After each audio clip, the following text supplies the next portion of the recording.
Dear students, Assalamu alaikum to all of you. I hope that you all will be fine. So, you know that we are learning the chapter Machines and the Emotions written by Bertrand Russell. So, here we can say that in this essay, Bertrand Russell has made a comparative study of machines and emotions. Dear students, as we were discussing that all this might be different, or we can say that the concept of earning money or the concept of increasing of income may be different in different societies. So here we can say that in some countries like Paris, men are admired for their artistic or literary excellence. Dear students, in Germany, a university man is praised for his learning. In India, saints are, we can say that saints are respected, and in China, the wisdom of sages is respected highly. So these examples, dear students, show that modern desire for wealth is not inherent in human nature. So it is not our inherent nature huh, to increase our wealth. Dear students, Bertrand Russell here arises the question that if by law we all had exactly the same income, अगर हम सब की आमदनी को equal किया जाएगा, okay, so then people, or we can say we would find some other way of being superior to our neighbors, and most of our present craving for material possessions will cease. Okay, dear students, so here we can say that since the craving in the nature of competition, it only brings happiness.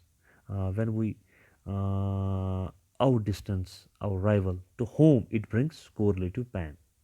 So we can say that it's a craving, huh? To be in the nature of competition. It just brings a happiness, but it also brings a correlative pain to our rival.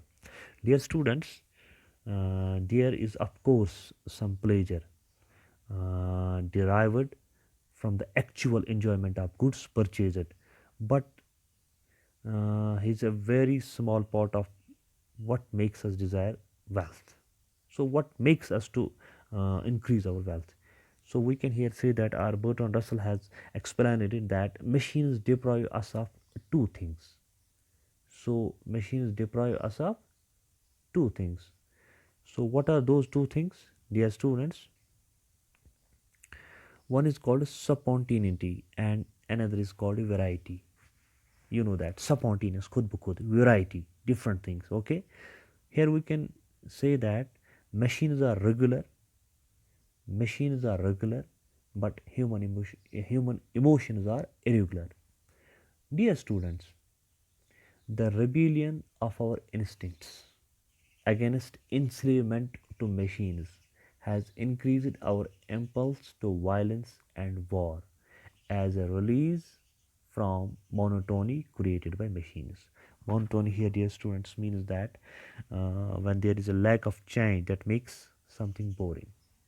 So, machines have led us to terrible, or we can say horrifying wars. And here we can say that there is tendency to break this monotony of machines, as they have, we can say that, so there is a rebellion of instincts against this enslavement to these machines in humans. Dear students, the greater ferocity of war is attributable to machines which operate in three different ways. तो जो जंगें होती हैं, हम कह सकते हैं कि जो इनकी वो कहते हैं वो जो इनकी इंटेंसिटी होती है बर्बादियों की या किसी और चीज़ की, जिससे जंग से होती है, सो हम मशीन्स को ही जिम्मेदार ठहराएंगे, because they make it possible to have large armies. So we can have large armies if we have greater machines. So they facilitate a cheap press which appeals to men's, we can say that, patience. So they starve the anarchic, spontaneous side of human nature to which the thought of war appeals. Dear students, machines have altered our way of life. So they have changed our life, but not our instincts. So natural instincts, or we can say human instincts, are not changed, but they have changed our way of life. Consequently, there is maladjustment. So there is not a proper adjustment between our instincts and between the way of life. Okay, dear students, moral self-control and external prohibition of harmful acts, they are not adequate methods of dealing with our anarchic instincts.